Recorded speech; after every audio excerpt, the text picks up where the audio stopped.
Numerology tries to find reality within various measurements of economic and real estate trends.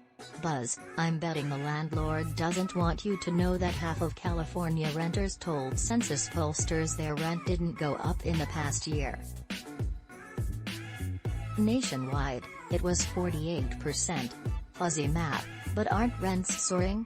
Well, many discussions about double-digit rent hikes come from surveys of what major landlords are seeking, so-called asking rates, for their empty units at large apartment complexes. This higher-end rental option is a modest niche. Small mom-and-pop investors own the biggest chunk of the nation's rentals.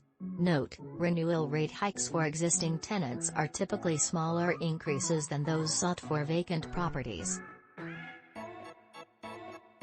Source: My Trusty Spreadsheets review of census surveys that in the pandemic era peek into broader aspects of American lives.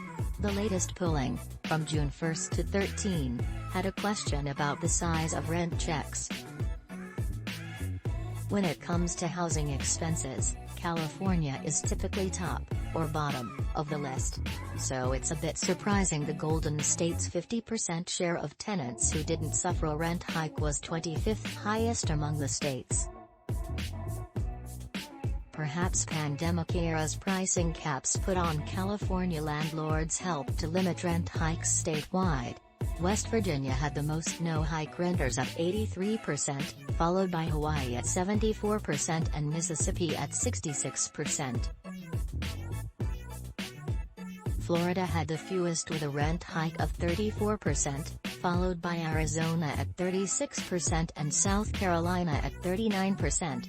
Compare that snapshot with a mashup of major asking rent surveys showing California ranked 17th with a 16% hike in the past year versus 12% nationwide. Highs: Florida at 30%, New York at 23%, and Tennessee at 22%. Lows: Kansas, down 1.3%, and Iowa, down 0.5%. Look at three groups of tenants who didn't get a rent hike: folks with falling or flat rents and those who pay no rent at all. Rent cuts: yes, some tenants send smaller checks to the landlord. California ranked number 41 for falling rent with 1.2% of its tenants spending less versus 1.